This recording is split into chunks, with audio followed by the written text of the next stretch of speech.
कर रहे थे आपसे। और राजनीति से इधर मैं आपसे जानना चाहती हूँ, अर्जुन चौटाला इंडिविजुअली कैसे इंसान है, क्या करते हो खाली टाइम में, क्या करते लेते हैं? खाली टाइम में मेरे को रीडिंग का बहुत ज़्यादा शौक है। और मैम हिस्ट्री मेरा एक सबसे पसंदीदा सब्जेक्ट है। हिस्ट्री में लोग स्कूल में हिस्ट्री से दूर भागते थे, मैंने मेरी 12th में हिस्ट्री ली थी। अच्छा। और इसका कारण ये है कि मेरा मानना है कि जो इंसान का इतिहास है वो इंसान का भविष्य आपको कैसा जा रहा है वो आपको दर्शाता है। एंड हिस्ट्री रिपीट्स इटसेल्फ, कोई छोटा मोटा फ्रेज नहीं है, मैंने इतना पढ़ लिया कि मुझे दिखता है। तो हमेशा से पसंदीदा सब्जेक्ट है। मैं अभी भी अपने फ्री टाइम में मैं यही कोशिश करता हूँ ज़्यादा से ज़्यादा रीडिंग करूँ। उसके अलावा ऑफ रोडिंग का मुझे बहुत शौक है। अच्छा। हाँ, तो बचपन से करता आ रहा हूँ, जब से मतलब गाड़ी चला सकता था, परमिशन मिल गई थी। तो मेरे पिताजी के पास एक जीप होया करती थी, पुरानी मिलिट्री। एक ना कोटा होता था, एमएलएस को मिलता था कि जो एमएम होती थी, पुरानी महिंद्रा की जीप होती थी, तो वो एमएलएस का एक कोटा होता था जो मिलिट्री ऑक्शन करती थी, तो आप ले सकते थे। तो मेरे फादर ने ली थी, और जब मैंने मेरी 10th के बोर्ड्स दिए थे तो उसके बाद उन्होंने पूछा था कौन सी गाड़ी चाहिए, तो मैंने बोला ये आपकी जीप दे दीजिए। तो 10th में तो आप 18 साल के हुए नहीं होंगे? नहीं, फिर उसके बाद 3-4 साल मिली होगी? फिर मैं गांव खेत में चला लेता था, सड़क पे चलाते ही नहीं। मतलब रूल तोड़ लिए थे, सड़क पर नहीं चलाते थे। इसमें कोई झूठ है नहीं जी, तोड़े थे, बिल्कुल तोड़े थे। अब ये भी एहसास होता है कि गलत तोड़े थे, लेकिन वही बात है, जब आप युवा होते हैं, जब आप उस उम्र में होते हैं ना, मेरे को लगता है 16 साल से 22-23 साल के बीच का वो टाइम होता है, आपको लगता है आप इमॉर्टल से हो, इनविंसिबल हो, आप कुछ भी कर सकते हो, वो हर किसी के साथ होता है। तो मेरे को बड़ा शौक था। आज भी मैं फ्री टाइम में अगर मेरे को एक आधा दिन कभी मिल जाए तो मैं कोशिश करूंगा कहीं ट्रैकिंग पे चले जाऊं, कहीं कैंपिंग पे जाऊं। आउटडोर्स मेरे को हमेशा से पसंद है। दूसरा क्या है कि राजनीति में आने से पहले मेरा एक बड़ा पैशन हमेशा एग्रीकल्चर को लेकर है, क्योंकि हम खुद एक एग्रीकल्चर हरियाणा के लिहाज से तो होना भी चाहिए। और जब एग्रीकल्चर की बात करते हैं ना, हम बहुत बार एक पॉइंट मिस कर देते हैं। हम सोचते हैं एग्रीकल्चर हो, खेत में ट्रैक्टर चला रहे हो, धूप में जा रहे हो, और बड़ा मेहनत का काम है, यील्ड्स नहीं है, रिटर्न्स नहीं है। मेरा मानना है कि जी इसके अंदर अगर इजराइल जैसे देश हैं जो हमसे आगे निकल रहे हैं, क्यों? क्योंकि वो समझ गए कि यार हमारे पास ये रिसोर्सेज हैं। हमारे राज्य का युवा भी तो पीछे हट रहा है ना, क्योंकि जी अपॉर्चुनिटीज नहीं है। देखिए ये एक साइकिल है, एक विशेष साइकिल है।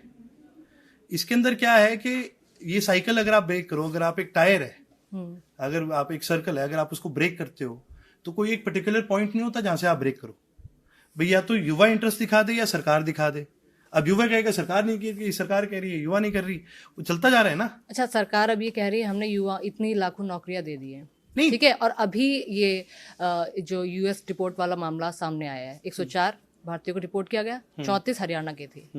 किस तरह इसको देखते हैं? एक तरह तो दावे किए गए हैं कि इतनी लाखों नौकरियां, सरकारी नौकरियां हमने दी हैं, उसके बाद भी युवा हमारा इस तरह डोंकी रूट को लेकर लगातार राहुल गांधी भी उठाते रहते हैं, और इस तरह आ रहा है। और इस बात तो पूरी पेड़िया बांध कर लाया गया है। देखिए ये काफी व्याकुल कर देने वाली तस्वीरें भी थी। ये बेसिकली क्या है, ये ना एक तरह से जो ये बात करते हैं कि भी हमने इतने लाख जॉब्स दी, इसमें कोई असत्य नहीं होगा, ठीक है, सत्य है।